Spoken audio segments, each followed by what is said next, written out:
Okay, I think I'm actually live.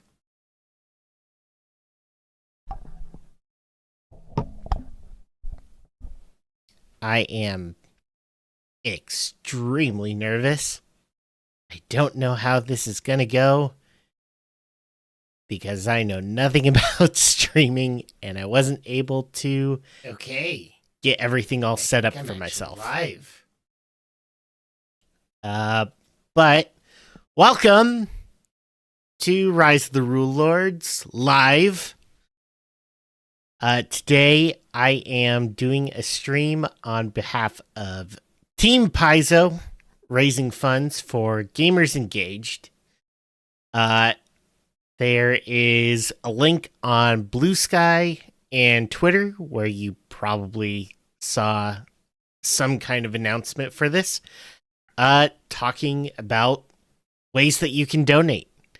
I'm not like 100% sure what it is that they do, but it looks like the Paizo team up in Seattle gets together and does some kind of like fundraising competition with a lot of other Seattle-esque businesses on behalf of Gamers Engaged, which I think connects gamers in need to gaming resources. Let's see. What do they say? Gamers Engaged makes it easy for gamers, game companies, and community advocates to connect with high impact opportunities to donate their time, money, and other valuable resources. And that sounds incredible, even if I don't 100% know what that means. But I'm sure that it's a really good opportunity for people. Mostly, I just want to out fundraise Alex Spidell, who already has a pretty staggering lead that I have no idea that I'm even going to be able to get close to, but it's my goal. Is I just want to beat Alex. But currently, Team Paizo is at 715 out of 1,000. And it would be great if those of you who like my podcast and are currently watching wanted to get involved and help them raise that last little bit. Let's actually see how far. Oh, no. Alex is at 220 so far, and I have raised $20.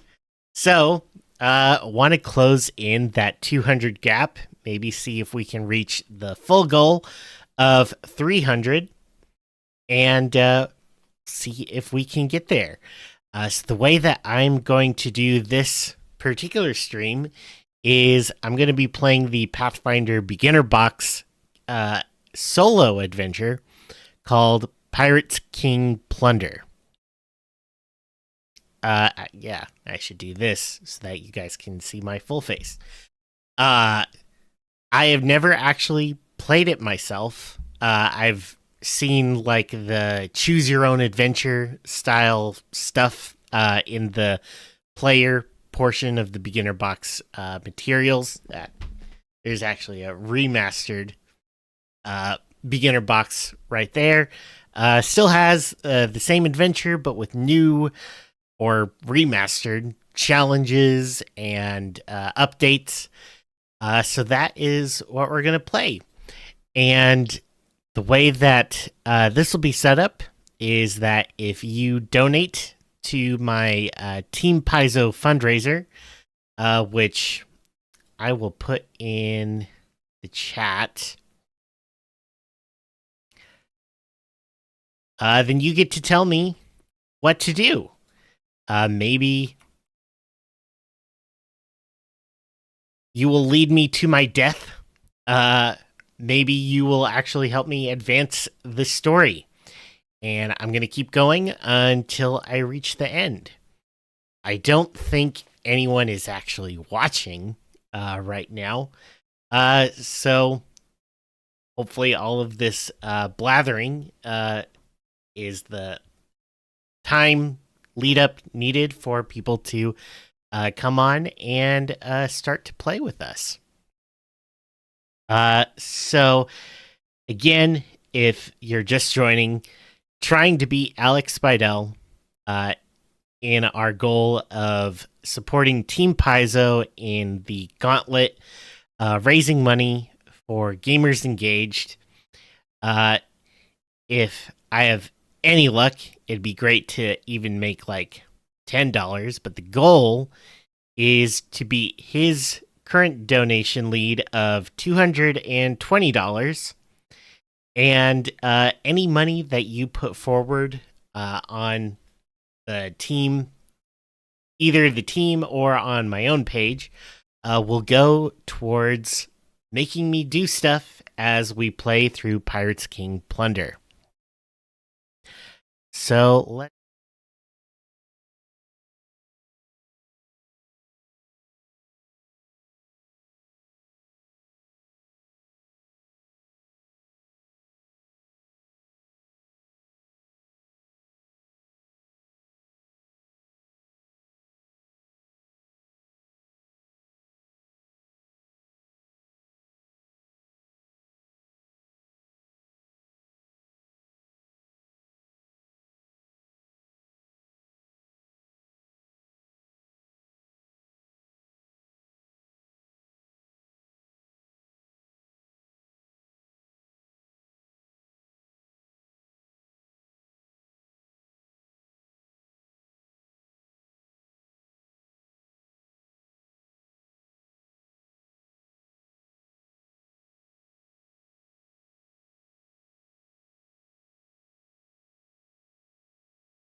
Settings.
Do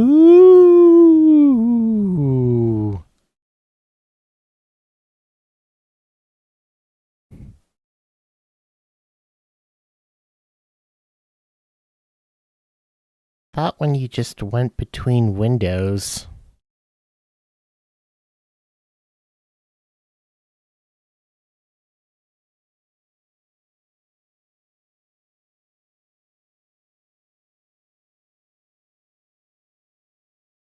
I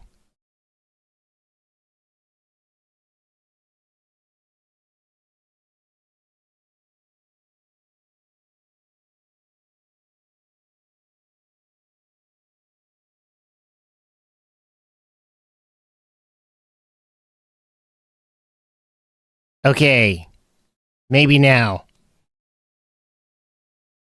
I bet that's why. I bet this is why. Because I forgot that you have to. That I have to put the audio portion in every scene. Because again, I'm not a streamer.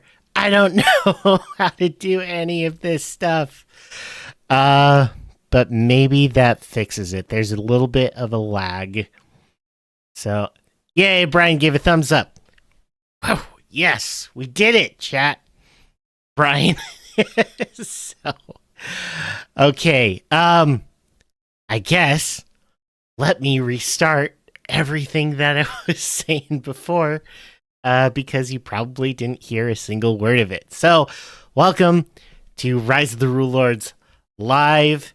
I am doing this as a fundraiser for Team Paizo with Gamers Engaged.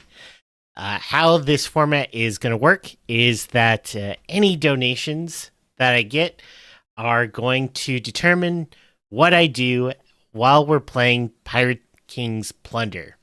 If nothing happens, then I'm going to go with my best intuition. But this is your chance to watch me fail horribly, or, maybe kill my player. So we'll see. Pirates King Plunder is a solo adventure in the Pathfinder 2nd Edition beginner box. It's in both the regular and the remaster version, or legacy. I shouldn't say regular. And it's a new thing for me. I've never actually played a solo RPG. So this is going to be interesting. But let's see. Show players. Owner.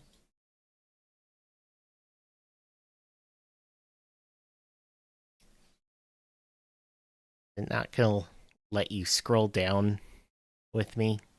Not that I had it set that you could see the same things that I do.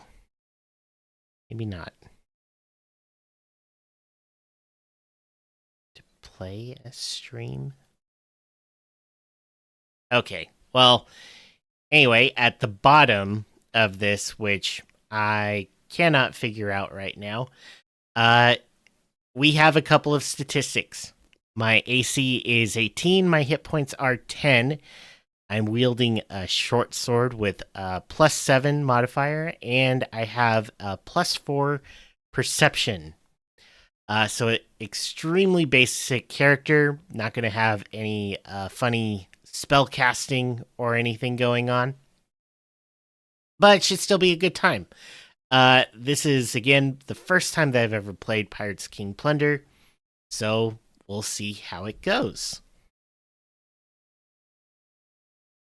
So without further ado, let's check out the first adventure.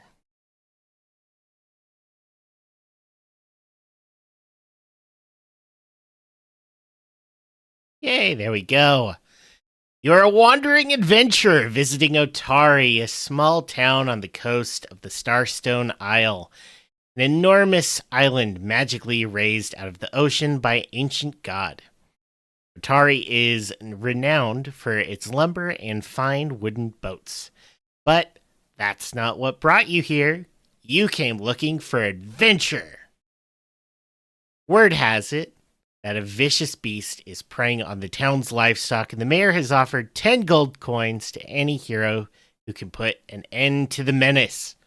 What kind of money would pay that kind of money would pay your expenses for a month? That was a really weird thing to figure out with Pathfinder money, is that a gold is actually a extremely big amount for many people. So giving like 5 gold coins to someone who gave you a little bit of under the table information is a really big amount. Anyway, after asking around in a nearby tavern called the Crow's Cask, you learn that most of the attacks occur on the west side of town, not far from the shore. That seems like the best place to start your search. You gather up your belongings and make your way out along the rocky beach to begin your hunt. It doesn't take long for you to find the entrance to a dark and mysterious cave. Large paw prints lead to and from the gloomy opening. All right, so I wonder. So then it says go to entry 13.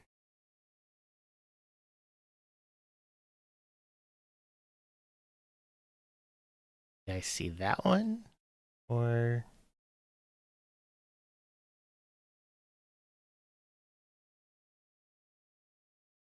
That worked.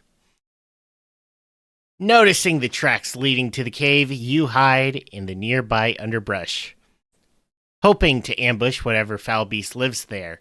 After just a few minutes, you hear the sounds of something approaching, and the scent of wet fur hangs heavy in the air. Emerging from the bushes is a lean, mangy wolf carrying the body of a dead chicken in its maw. Oh, he's just trying to live, you guys. It appears to be returning home after its most recent hunt. Clearly, this is the beast that's been preying upon the farmer's animals. You wait until it is near, then draw your short sword and spring out to attack. I've never liked this about, well, really any kind of adventure, but like, let's stop using wolves as bad guys. They're just trying to live. They're just trying to do their thing. You know, if the farmers had any real concern over their chickens, they should be like locking them up better. But this is going to be our first decision point. Do we strike with our short sword, or do we hide in the bushes? And going to wait a second for chat and see what we're going to do. This is going to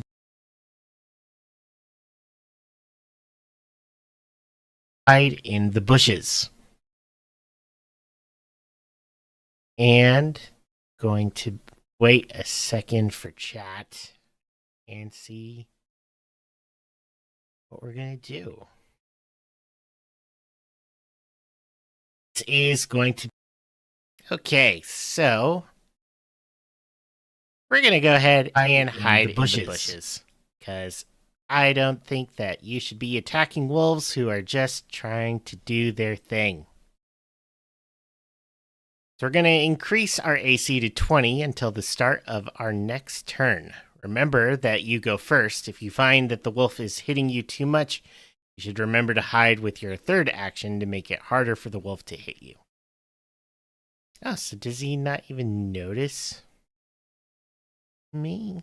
Or I guess I'm hiding in the bushes after having already jumped out with a short sword in front of it, and then I went back into some bushes.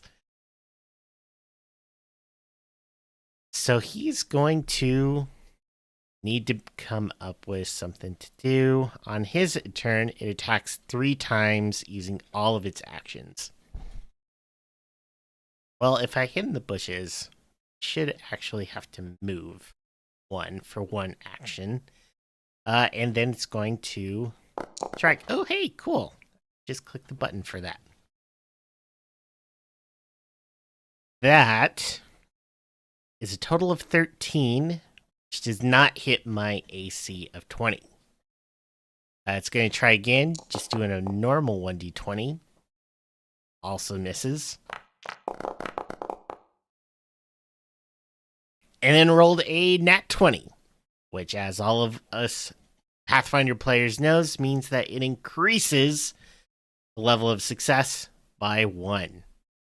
So even though a 15 wouldn't hit me, that would be a failure, but it brings it up to a success. And hits me for 3 points of damage. Okay, so we're at 20 hit points, but now we're actually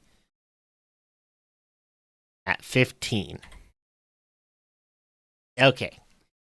So, Mr. Wolf, I didn't want to do this, but I'm going to have to kill you now.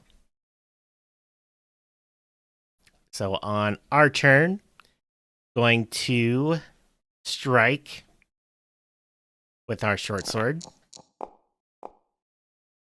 A 14 actually hits his AC. Yeah, that makes sense. Doing a total of 6 damage. He's got 15, so we're at 9 hit points. So that's the first attack. A 6 total. Does not. Not a critical failure, though.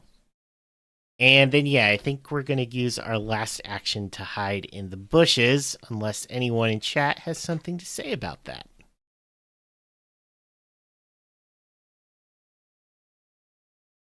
And going once, twice. All right. Gonna hide in the bushes. It is the wolf's turn again. All right. Well, I guess we're engaged in combat, so we're gonna have to fight to the death. So the wolf is going to bite me again. 8 misses with an AC of 20. That would be a critical failure. But I don't have any kind of reactions that do anything with that, so we'll just do his third attack. Also a miss. And 12 is also a miss. It's back to our turn.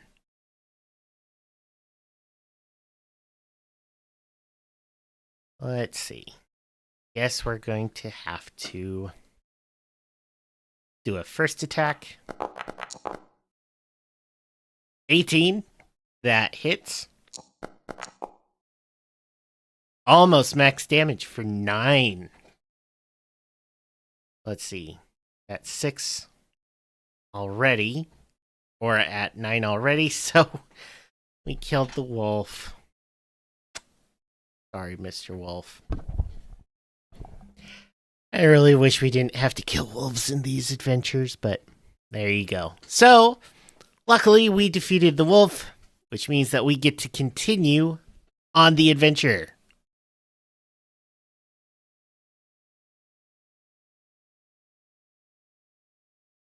Make you guys all owners. All right, so we leap aside, avoiding the wolf's snarling jaws, and drive our sword deep into its flank. With a yowl, the wretched creature falls into the muck and goes still. You clean off your blade, then wander into the cave to make sure that the wolf was the only one. Oh, we're gonna do wolf genocide. I don't like that. As your eyes adjust to the gloom, you find yourself inside a small cavern that is obviously the beast's home. It stinks of wet fur, and there are scraps of rotting meat and bone lying around, evidence of its previous victims. Statistically, wolves don't actually kill people. I'm sure there's been a couple, but generally they'll just run away. But anyway, far more interesting, though, is what you spot at the back of the cave. A crack in the far wall leads into darkness, and just above it, scratched into stone, is a symbol that looks a lot like a treasure chest. As you draw closer, you realize the crack is actually the entrance to an underground tunnel. It might just be the hiding place of some forgotten treasure. Now we're at our second decision point.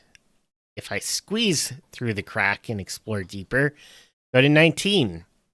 Or I could just turn around, head back into town, and collect my just reward. So, chat, are we continuing on our adventure, or are we giving up? The choice is up to you. I'll give it a couple of minutes.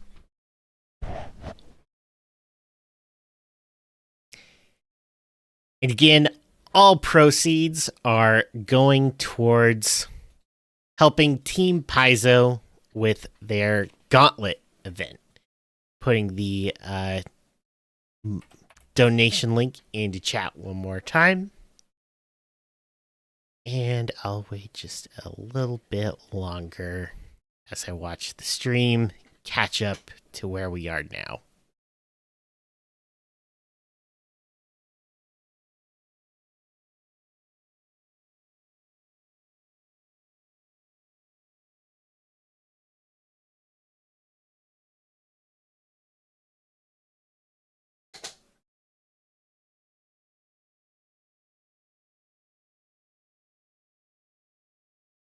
Catch up now.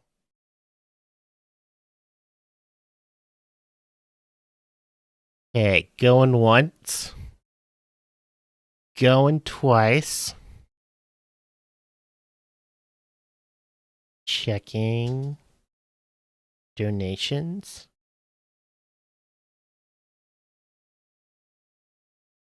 Still at $20 so far. That's okay. The adventurer in me wants to keep going deeper.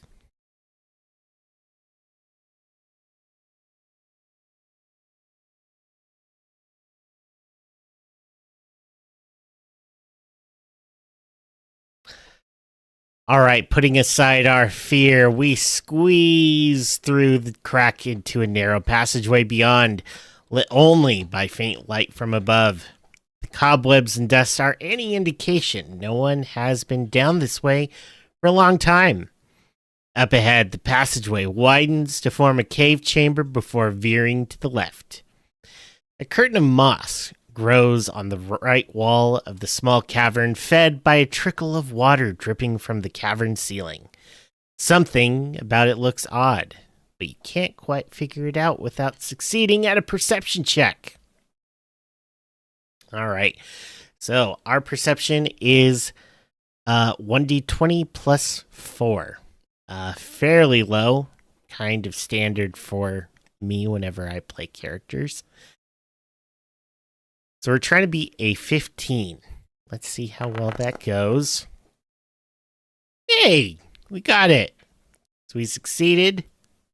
We'll keep going.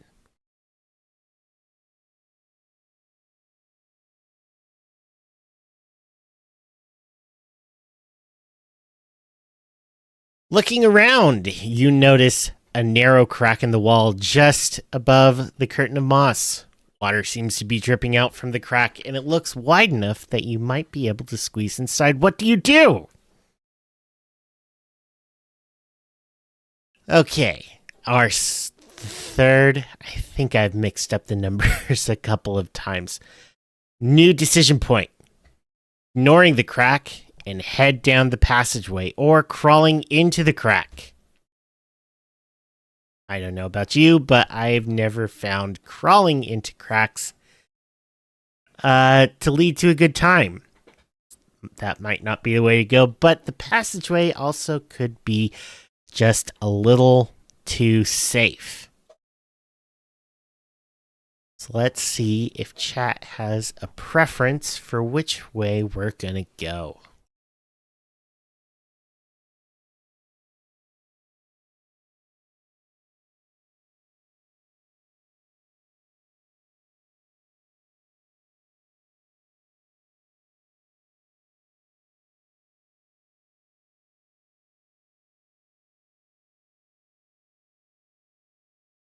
Going once, going twice. Still at our $20, so I'm going to decide. I feel like the passageway is a red herring, and there's probably going to be something awful down that way. So we're going to try the crack, see what happens.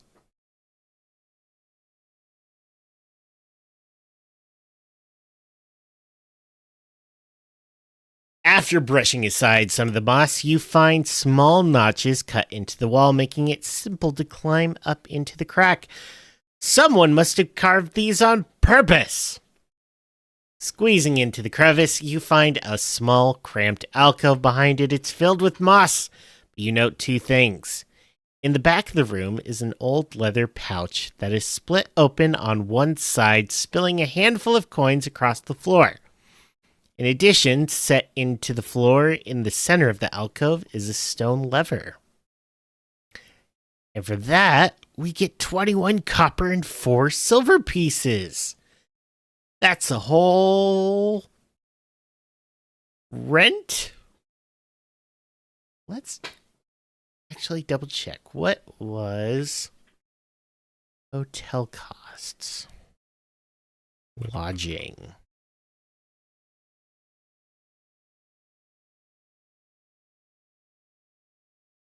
Okay, so floor space is 3 copper pieces. Lodging bed for 1 is a silver piece. Lodging in a private room is 8 silver pieces. And extravagant is 10.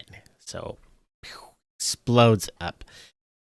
4 silver, that's 4 private. No, that is not even 1 private day. But I can at least get a bed for 4 days. That's a pretty good price. But now I have to come to our next decision point. Do I pull the lever, or do I ignore it and head back to the passageway? Now, there is a real nice looking lever. Who knows what could be at the end of it?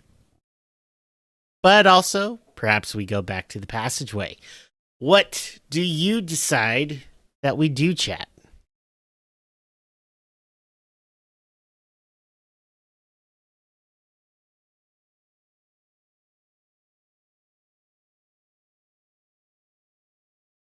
See. Going once. Going twice.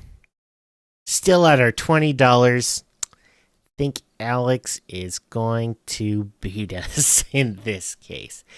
Yeah, I know. This is my first stream ever. First time really even utilizing this YouTube. Wasn't expecting it to go super well. But maybe some people join later, or they watch this later and decide to support Paizo and myself through beating Alex Spidel. Or Seidel. I'm sorry, Alex. I know your name. Okay, so juicy lever or ominous passageway to the back. Feel like we'll go for the lever. Maybe this is a hazard, and it kills me right now.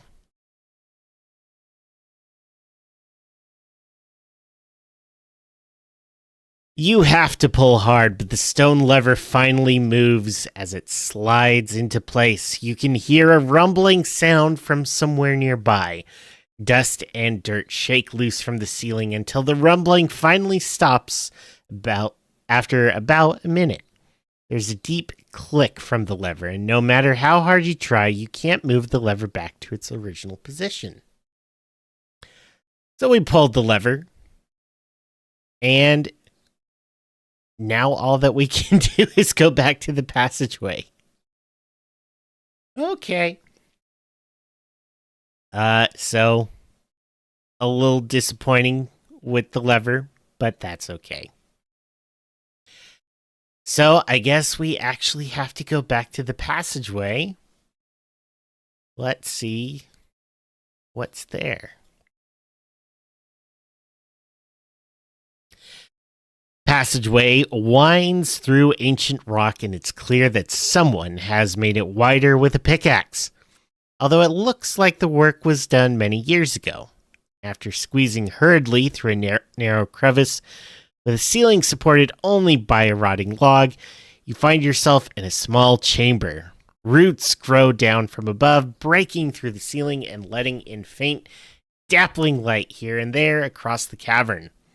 Opposite the entrance is another corridor, but before you can head down that way, you hear a terrible hissing sound coming from the passageway. Emerging from the darkness is a gigantic snake with terrifying fangs. Snakes I feel a little bit better about killing. I don't actually dislike snakes, but I did almost have one of my dogs get bit by a rattlesnake one time, and I know the rattlesnake was just doing his own thing, but that could have hurt something that I really love. So I don't really have all that much qualms with taking this snake down. So from our scratch paper, let's see. On your turn, you can attack just like in the previous fight, but unfortunately, there's nothing to hide behind in this chamber, so you can't boost your armor class like you could in the wolf fight. Also, if you took away any damage in the last fight, remember that your HP still hasn't recovered.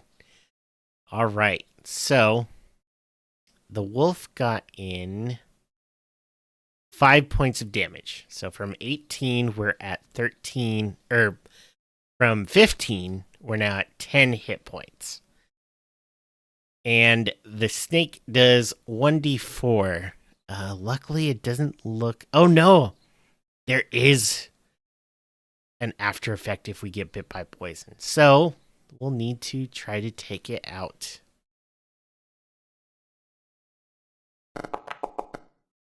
Oh, wait, no. That's perception.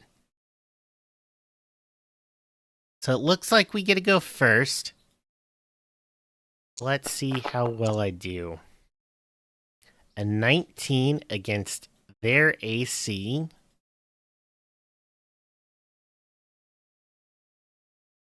Is 15. All right, so that is a regular success. Only has 8 hit points, and we do 10. We kill it instantly. But let's see, what is the poison effect? Fortitude save. So our fortitude is +8. The result is equal to or greater than 16. You fight it off and nothing happens. If the result is 15 or lower, you take an additional 1d8 damage from poison. Okay, that could have really sucked. A full 1d8 would bring our health down to 2.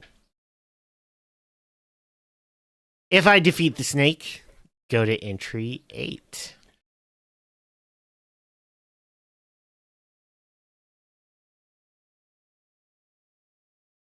With a swish, your blade slices right through the snake and it falls dead at your feet with a loud thud. Stepping around its body, you check the room for anything of value. You find a very old, tarnished silver coin wedged between 2 stones on the floor. It must have been here for ages. But it'll buy you a night in the inn back in town when it's all over. In fact, it won't. Well, it'll give me 1 bed. Okay. So that's alright. But we're now at another decision point. Are we going left or are we going right? The decision is yours, chat.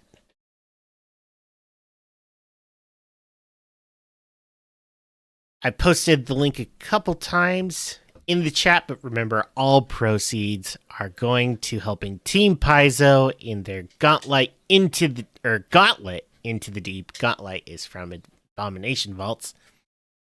Helping out gamers engaged. And if you're watching this post-fact, I hope that you will still consider supporting me in my goal to beat Alex. Alright, so gonna go once. Gonna go twice. Let's see if anyone donated. Not yet.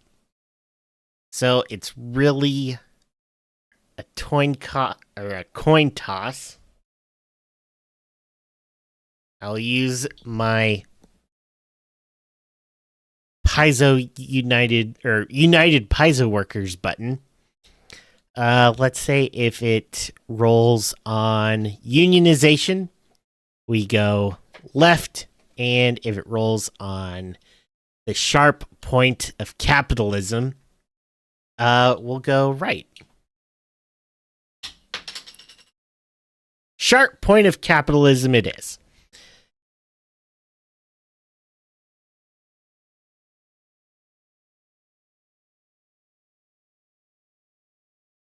So we go to the right. The burbling sound echoing from somewhere up ahead grows louder with every step until you can hear the sound of rushing water clearly. As you turn a corner, the source of the sound becomes apparent. The chamber up ahead is split in half by a stream that flows through the center of the room. This swift underground river enters the room from the right and flows out to our left. Across the way, you see a passageway that continues onward, and you can just make out a staircase going down. Discarded on the ground in front of you is an old torch, probably left here by a previous explorer. So yeah, we'll take the torch. There's no reason not to take the torch. If your notes say pull the lever, go to 16. Well, we pulled that lever! So we're gonna go to 16.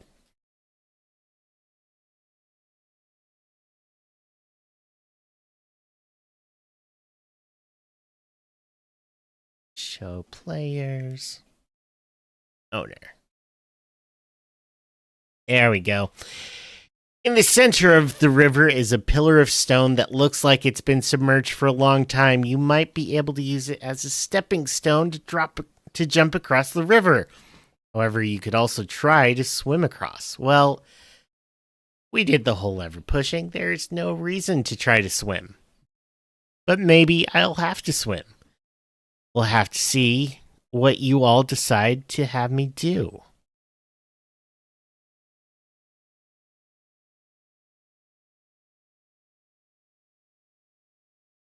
Let's see. There's really only me in the chat. So until someone joins, I'm just going to again encourage everyone to go to the link at events.gamersengage.org, find Rise of the Rulelords, and contribute so that I can beat Alex in our goal to help fundraise for Team Paizo in the Gauntlet to the Deep. getting money for gamers engaged. But with that said, we're going to go ahead and jump. DC 10. We have a pretty good athletics. 1d20 plus 7. First roll is a 16 total. So that is one of the 2 successful jumps across the bridge.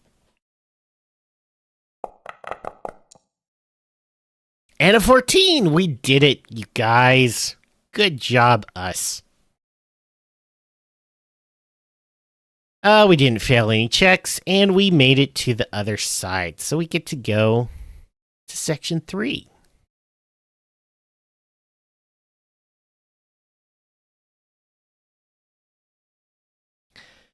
You travel down quite a distance before arriving in a large cavernous chamber. A hole in the ceiling above allows a thin shaft of light that illuminates a pile of coins and at least a couple glittering jewels. Standing in the center of this pile is a wooden statue crudely carved to look like a pirate. The statue holds a wooden saber pointing menacingly in your direction. Drawing closer, you can tell that the statue has joints and hinges on its arms and legs, but by the time you realize it, you have drawn too close and the statue comes to life. Everyone knows in Pathfinder that statues come to life. Everyone. You never approach a statue in Pathfinder. It will always kill you. If you have where was the skeleton key? We didn't do anything to get to there. Wonder how we missed that. Maybe we had to fall in the water for that. Huh. Alright, but there's a strange keyhole located in the middle of the statue's neck. I wonder how we could have gotten that, because we killed the wolf. We came inside, we investigated the crack, we pulled the lever, we couldn't go any further down the crack with the lever. Then we encountered the snake. Didn't say that the snake had anything on it. Or around it. Oh, it's because we went one way instead of the other. That's why. Okay, well, time to fight a statue. Surely this will go well.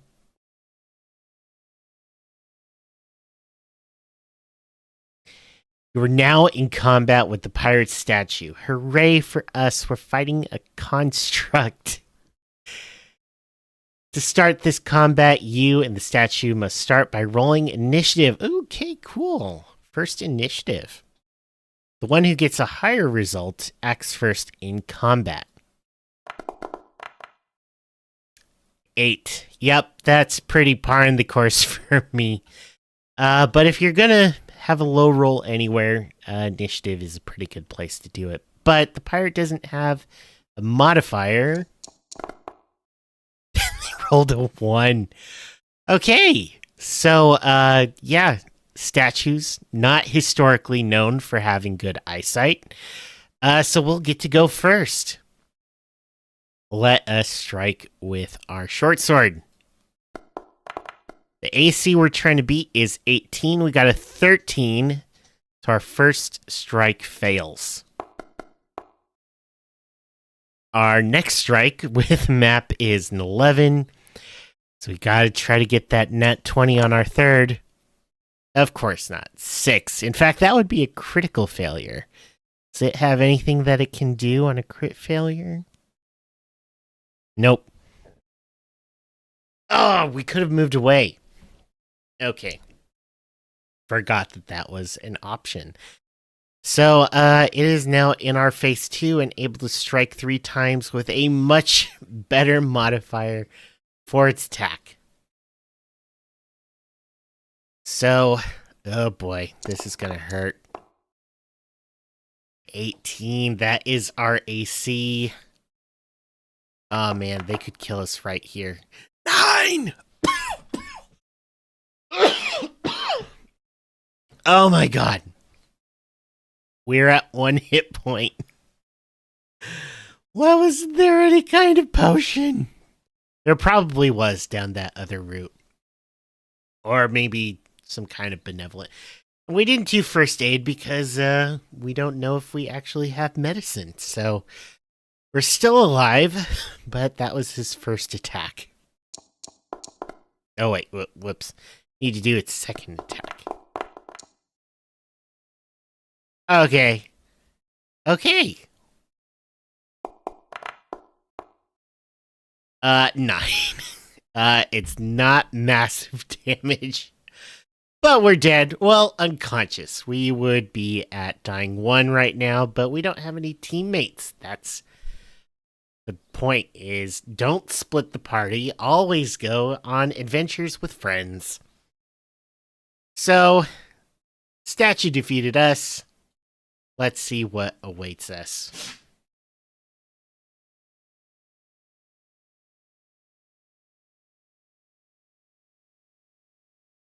Your vision grows dark as life leaves your body. In your final moments, you can't help but think that this is not how story should end. Maybe the next hero will fare better in this deadly place. Yeah, well, that's kind of the point. You can't always win in Pathfinder. But that's the fun part, is then you get to create your new character. So I am actually kind of curious to see if there's a way to run this where it's not so overly simplified. I get why they did it. Because if you're a new player, you don't have much understanding of the rules, you're probably going to, not understand what initiative is, what move is, what an attack is. They're not expecting you to build a character. I'm kind of curious to see what it'd be like if we did build one and then fought against the same kind of menaces as they're written in Monster Core.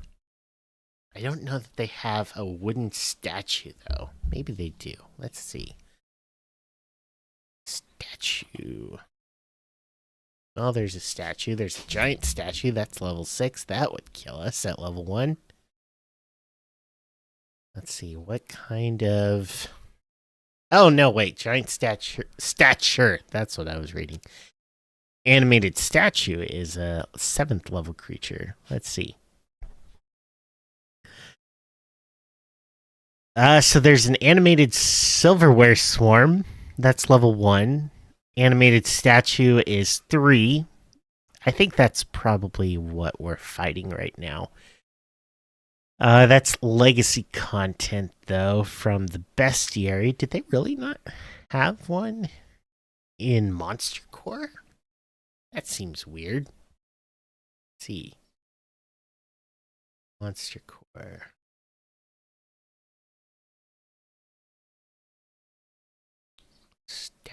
Statue.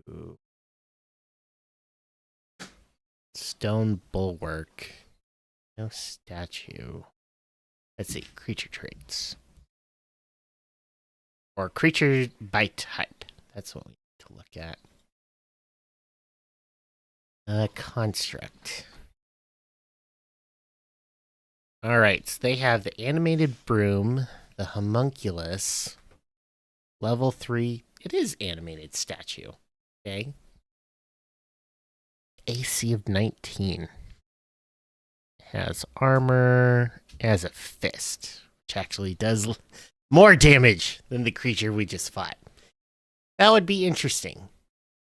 Maybe for the next stream, now that I have opened the gates and understand a little bit of the foibles of this one, maybe I'll do another stream where we create a character for Pirate King's Plunder, and ahead of time I'll find all of the things that we could fight, get those ready, and we'll see if we can have a real Pathfinder adventure with the solo adventure of Pirate King's Plunder.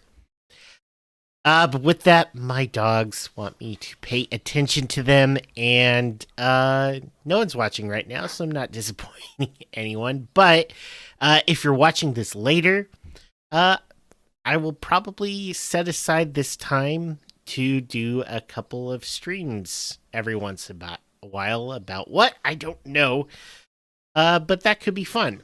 And hopefully, between here and there, I get some extra help so that I can make the streaming experience a better one for you, where you're not sitting there for 15 minutes in silence without me even realizing it.